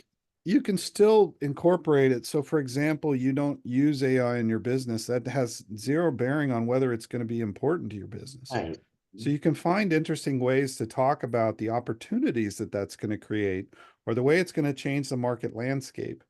So, it's always interesting to me that everybody, to your point earlier, Bonnie, everybody wants to write a pitch deck the same way. Everybody wants to build their messaging and communication the exact same way. And I think a lot of times there are opportunities to do things slightly different. You know, we were talking before about Bell Mason and staying good. You know, there's a lot of great plays that have already been designed. You know, you're just executing. Well, there are examples within your startup where you can do things differently. And one area is you think about how to communicate. I think partly because people are so bad at communicating, there's a lot of not best practices, worst practices. So I think you can figure out a lot of ways to incorporate, and this is an example where you incorporate something into your communication different than everybody else, but powerful. So AI, it doesn't fit your business, but it's going to transform all of, you know, all of everything, frankly. I mean, it really is. I don't even think I'm overstating that. I think every single industry is going to be transformed in some small or big way. And so you can have an interesting conversation about that and how it's going to create market opportunity and revenue without trying to say you're an AI company with LLMs or you're going to incorporate AI into your, I mean, most of the time it makes no sense. So just be honest and, you know, going back to something Joe always talks about, be authentic, be transparent, you know, and that will serve you well. The blocking and tackling, there's 6 plays. Just run them Yes. well, right? Go back to that. And Don't try and Hail Mary stuff because everybody's doing it. It's just find your plays, hit your playbook, practice that, and execute that. That's who's going to win. Yeah, and don't Yeah, it's underplay your not- superpower. Don't forget that too. Put it right Yeah, front and center. I don't think I had a Questions? single Can we open exit, it up? Joe, that was a trick play. You know, Yeah. that That's lived right. off the trick play. That's right. Or you know, any kind of or any kind of buzzword or trend necessarily. Give The me only 1 minute. Slow and steady wins the race, right? That's right. Well, one quick, very specific example of this very same thing was the high school that my kids went to in Northern California was a nice public school and blah, blah, blah. And they played for the state championship high school football back in 2012. And they ended up playing a firm or a school that is known to have put more alums of that high school in the NFL than any other single high school in the country. It's called Long Beach Poly. And this is a largely inner city school, very ethnic, big school, has a long history in athletics. My kids' school is literally rich white kids. I mean, just to be blunt. And long story short, these rich white kids started beating Long Beach Poly when Long Beach Poly was just knew they were going to beat them. And then they literally had to resort to trick plays was the only way they could score. Now they were a bigger team in size, bigger team in numbers, much richer history, better athletes. And they got beat in the state championship. And again, trick plays were evidence of desperation. And that's what it is with startups. You throw AI in there, it's literally a gesture of desperation. Yeah, I'm not So- saying you shouldn't use it where it makes sense. I mean, Exactly. hell, Yes. half of our portfolio is AI and has been for 7 years, but it just has to be a logical extension. And I don't want to pick on AI. Whatever the new Right. hot thing is. For a Right. while it was crypto. I mean, there's been a mobile. you know, We're tokens. mobile. I remember- Blockchain Yeah. was big. Yeah, Blockchain. blockchain, Mobile crypto first. tokens. Jesus Christ. Yeah. So just be mobile. careful of that. Apps were a big thing. Right. I know we Yeah. want to go to Questions? Q&A. Sure. Before we do real quick, Bonnie, can I pigtail one quick thing? I've got it. I had a slide down. I'm not going to worry about pulling it up. Joseph just doesn't need to come up. When you're crafting your, and I'm curious what you think about this, Bonnie. This is what I do. When I'm crafting or working with a startup on crafting a pitch deck or message, I think a lot about the founder archetype. Okay. So what I mean by that is I thought about this a long time ago and just kind of brought it along. So there's like people like Steve Jobs, they're kind of a visionary. They've got a really strong commitment to the product. They're the focus on that. There's the empath who has a tendency to focus on the customer and what their needs are. I would say that's a good example of that would be, well, no, probably I was going to use Slack, but Slack is an example of the next one, which is called a handyman. Handyman solving their own problem. So a handyman, that's how Slack came to be, solving their own problem. They realize they've got something cool and that becomes something other people want. And then the peddler, which is really what I am. I always joke about taking fire from one village that has it to another that hasn't seen it before. Some people don't like this. They think it's iterative as opposed to disruptive. I really love investing in it because it's a proven model. Like, in other words, if a business model works in one industry, it won't always work everywhere else, but there's a pretty good chance it will. And the only reason I bring up those visionary empath, handyman, peddler is it's really helpful to figure out what you are. Again, I'm the peddler. Okay. May not sound great, but that's who I am. Figure out who you are, and you can build a hero's journey Yeah, off that's of that, good. Good you know. point.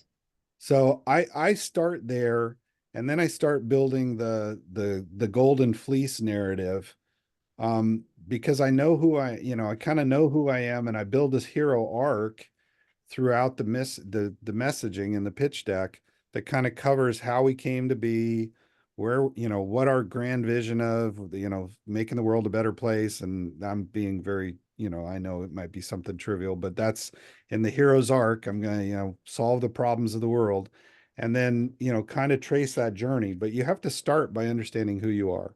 So those 4 examples, and maybe there's others, but those are the 4 that I've come up with before, are a good place to start. No, it's a great point. I want to mention one other point when you think that your pitch deck is finished. And we had an investor who mentioned it, on one of these investor insights. He said, your pitch deck is not finished until the round closes. You take feedback from investors, you consider it. You don't listen to every single investor who gives feedback. Everybody has their own point of view, and you're at the helm of your company. So listen to some, take some with a grain of salt, but it might change it. So it's not finished until the round is closed. And I'm not saying, tailor it to every single individual investor, not at all. Because your pitch deck and how you present it is going to separate the wheat from the chaff anyway. Well, it's a living, Yep. document. Yes. And again, going back to something I said earlier, you're at this really unique superpower phase where you can have living documents. Your business plan is the mission and vision should be pretty hard coded, but how you get there is a living document. The pitch deck can be a living document. It won't be later. What I mean by that is later, what ends up happening is I said, you've got to be the one doing the messaging. That changes. Yeah. When I went from, 5 employees to thousands of employees, I wasn't building the pitch decks anymore. I'm just being honest. Like, it gets beyond your control. And, I would sit down with the team and we go through it, but it's a very different process. So you have this very unique opportunity to really be able to muck with stuff that you won't be able to do later. And so take full advantage of that. Yes. Yeah, I wanted to ask if anybody has any questions or comments, because please feel free. Just raise your hand. And that Ian always has something. No? How about some intros? Yeah. Yeah. And Ian has his. yeah, Yeah. I know that. Go ahead, Ian. Well, I mean, basically, sounds to me like common sense. With Yes. most of what's been said. So the question is, why is that so uncommon? This is not go what we back hear to, from a lot of other places. I just go back to what I said earlier. So is a lot of most good habits are super common sense and easy to do. They really are. It's a lot easier to pick up a piece of trash than to let your whole house get dirty, but it just happens. It's a lot easier to eat a healthy meal and not put on 5 pounds than it is to go on a diet to solve the problem. I mean, there's so many different examples in our lives. I'll tell you one other thing, Ian. When I would do this with 40 or 50 founders at the same time, and I mentioned that somebody would always come up and say, "This is common sense." There's 2 ways they can say that to me. There's a way they can say it to me that's dismissive, and there's a way that they can say that to me that is, this is really common sense. I can do this. I can tell you, after meeting with those 50 founders, this is going to sound, again, really cynical or whatever. It's just a lot of data and a lot of time and a lot of experience. The one that comes up to me and says, that's all common sense, I can tell you right now, they won't do any of it and they're going to fail. I don't write them off in the portfolio, but I know, and I'll tell my partners, that one's not going to work, and it won't. And it never has. Not once has that worked. And again, I've got 120 in my own investments, 325 in the fund. Not once has that worked. The ones who come up and say, hey, that's common sense.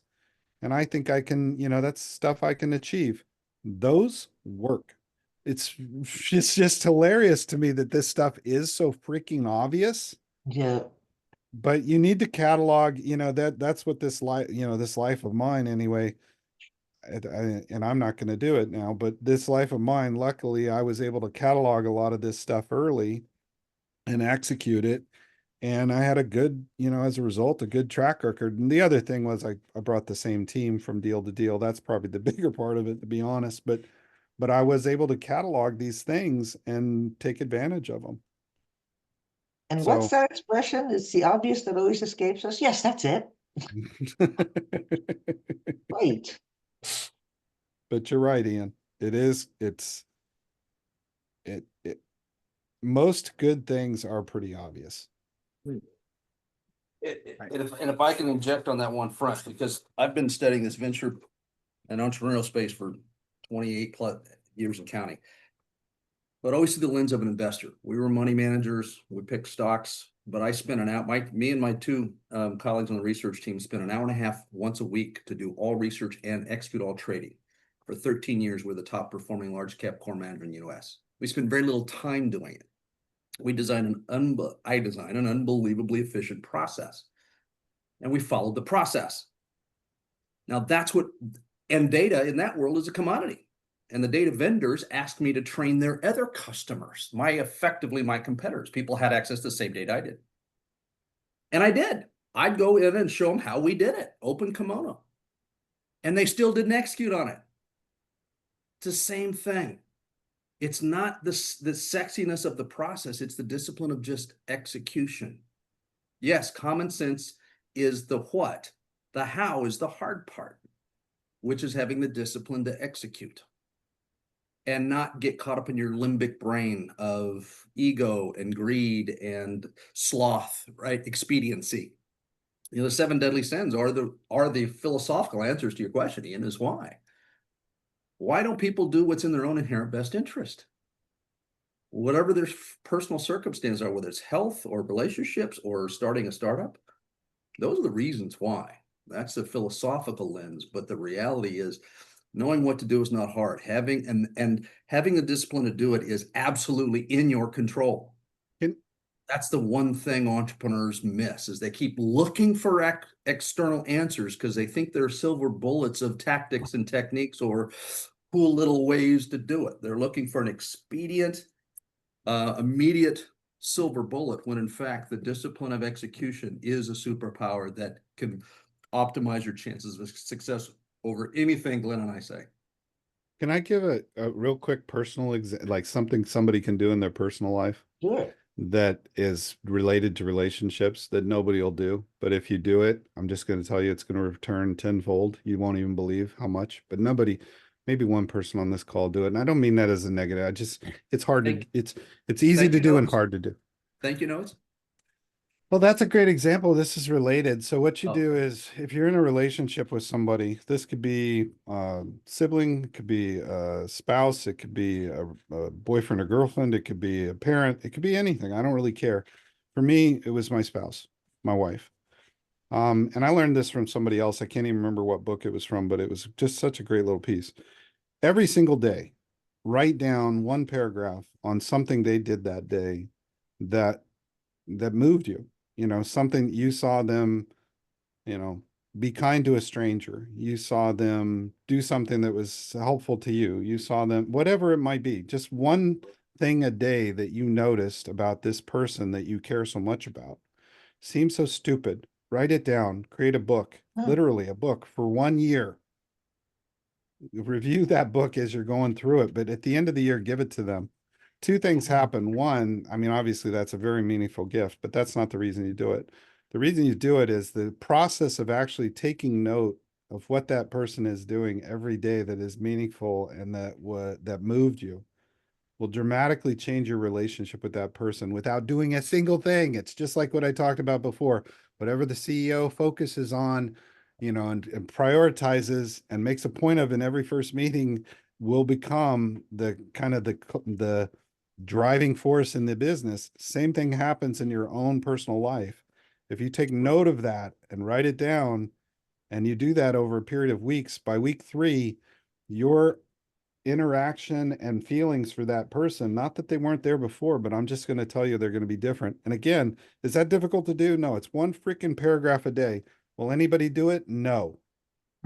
That's It right, won't. though. Brilliant. I think people God. do it. Doing it for a year is a pretty. You start with a day, start with a week, a month. That's why you need to make it a gift, Joseph. If you do that, then you're and you don't want to make it a chore. So if you skip some, it's okay. But the goal is to get from, for me, I started on my anniversary to my anniversary. That just happened to be the way that the timing worked out. I mean, I held off for a week or two, but And you're writing this down handwritten? Are you doing typing or? well, I've always kept a journal. That's another thing I would say. That's another good practice. We want to get Yeah. into other things.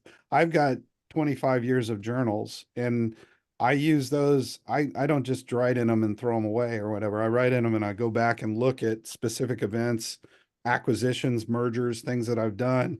And so I have notes from those periods. So I've always been an analog guy writing in journals. So I created an actual bound journal. I bought a nice one, and I'm working on one now. I was looking for it, but I found a nice leather bound journal and I started writing it because, again, I knew it was going to be a gift, and I was creating that milestone so that I would stay with it. That's You know, brilliant. much like if you go on a diet, you should have a target. You know, if you're going to go on, if you're going to exercise, you know, whether it's cardio or for, you know, muscularity, you should have a goal. If you're going to play a sport, you have an objective. So, I mean, you have to, that's how you achieve victory, is by, you know, that's how you're successful in the mission, is by actually having an objective and something you can measure against. So that's why it's important to have the gift. That's brilliant. That's Yep. and as a hopeless romantic with 2 ex-wives, unfortunately, I promise you the next one I'm going to do that if there's a next one. It's, I mean, again, You may have avoided those ex-wives. Yeah, you know, Ian said Yeah. he's gonna create an app for it this afternoon. I think That's it's brilliant. That's brilliant. fantastic. That's such a great story. It Glenn. is. My admiration for you just expanded exponentially. Yeah, As a hopeless romantic, my respect for you just expanded exponentially. What a lovely, lovely, lovely, lovely thing to do But for it's- both of you. But what else is it, Joe? It's the way if you live your life away. Okay, so there's the romantic side of that, but let's go to the Oh, the pragmatic is brilliant. yeah, the pragmatic. Let's go to that Oh, for a minute. There's an brilliant. accountability loop I'm creating in there, right? In a Oh. way, like a data, not accountability, but a data loop. I'm collecting data. I'm reviewing the data. The data is impacting my decision get it. making. It's Oh, like I get it, buddy. It No, so trust me. fits like my At whole. so many levels, I'm sure whatever arguments you have are grossly diffused. I mean, it's just, you Yeah, know, we don't. I Yeah, could only imagine the impact, the second, third, and fourth derivative impact is huge, exponential. From and a it can simple be paragraph. big ticket items. It can be the silliest Oh, thing. Doesn't matter. It can No, be no. a smile. It can be Doesn't anything. matter. Again, I don't want to get off on a tangent, but I'm saying, No, if it's you brilliant. start to drive those types of actions across your life, That's they brilliant. translate into your business. Yeah, So they translate a lot of yeah, things. fantastic. Anyway, questions. Let's do interview. There's a couple new faces on here that I'm not familiar with. There, Mark Oh, being one of them. Mark Moore, yeah, Mark Moore, introduce yourself. We're sorry about that we Yeah, launched into it, but tell us I'm Mark from Toronto, Canada. I'm a part of the networking group with Ian and Henrik as oh, well. And I'm a former business owner for about 20 years. I had a digital agency for a number of years, and we ended up having a startup in the mid-teens, and that eventually failed. And so I kind of stepped away from the industry. I'm coming back now to kind of just look for opportunities that I feel kind of gives me a little bit more motivation. We were associated with the banking and the air and transportation, and I really was not getting any fulfillment in those kind of areas, those kind of domains. And so right now I'm going back into healthcare because I was really kind of looking for a certain amount of meaning in the kind of opportunities that I was pursuing. So that's where I'm at right now. And I see a lot of I really appreciate a lot of the stuff you guys have been talking about here. It's just like Ian was saying, a lot of his common sense, and a lot of these things I've encountered too, but there's a certain element of the VC space that I encountered that I really didn't have a good grasp on. And in terms of how we organized our whole venture.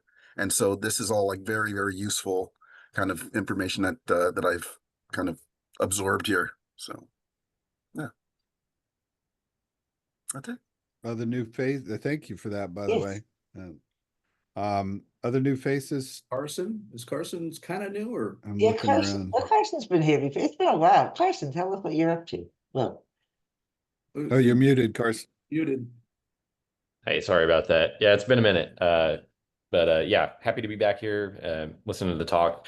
My name's Carson. I am the founder of Versa Materials Technology. We are a startup that's looking to onshore the production of critical materials like rare earth elements and battery production materials. So by using our innovative processes and AI powered tools, we can bring low cost production of those materials here at scale. Carson's here in Timely. Austin, and he worked at. He's got some great Elon. He's been downwind of Elon Musk yeah, for a he while. was at Tesla. Yeah. That's right. Yes. Yeah, that's correct. that's timely to market. Yes. I usually joke, it sounds like you've been at it a bit. I usually am too early. That's my bane. I've done well, but I'm usually, if I fail, it's because I'm too early.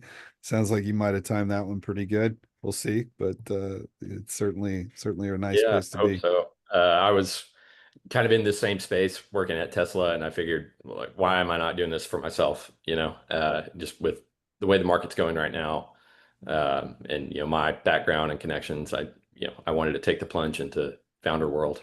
Well, we've got a company on a different side of that, but they're doing really well in this environment. I mean, like really, really well in this environment. They're not necessarily on the onshoring, but they're in they're shipping product the opposite direction. Let's put it that way. So they're taking American made products, and actually there are a lot of products that are not produced in China and other places that are actually, and most of those are commodities based of some form or another. And they started about 2 years ago moving them into those markets. And they're talking about a company that's now doing probably 60 million a year. So it's from nothing. So in 3 years. So that I think is a good place to be.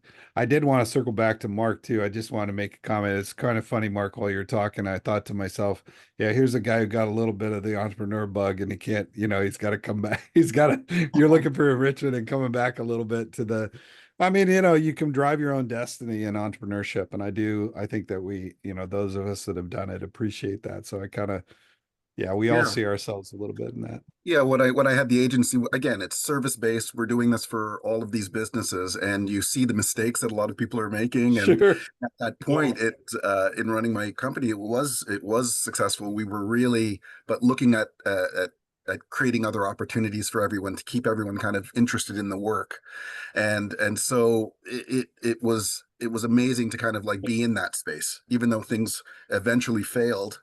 It was a fantastic experience for the team. We built a great culture, and it was a great balance between work and life as well.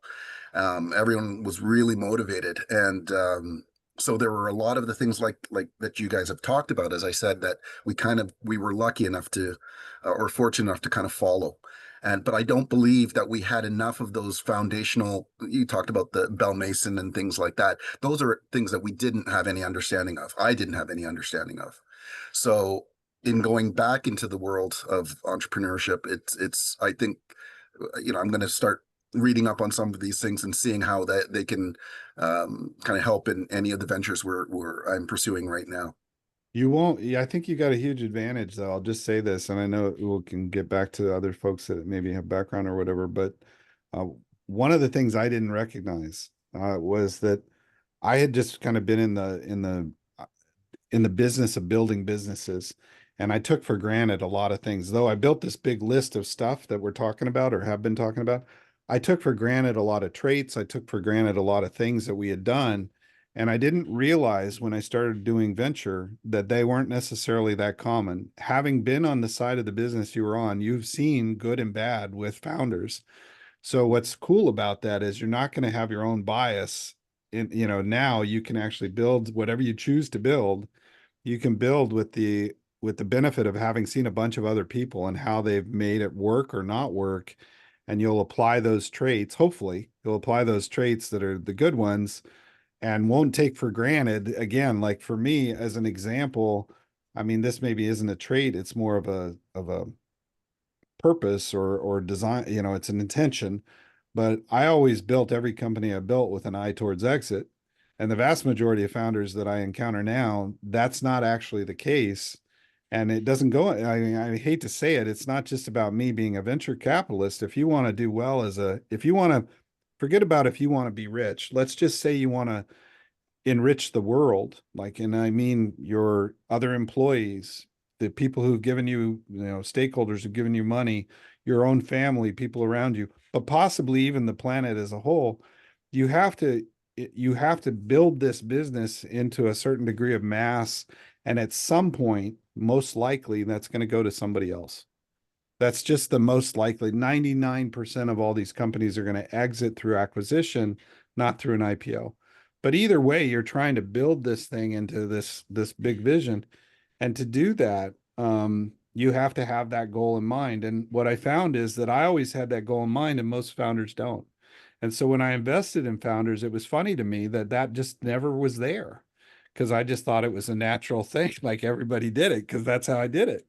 And so I think one of the things you've got the benefit of, there's a point to all this, is that you've now got this bigger view, and you'll see what skills you've got and what traits you got, and you'll see what you're missing, and you'll plug those in. I hope that's probably what'll happen. There's also that necessary component of stepping away from it to a certain extent, not being as personal about it.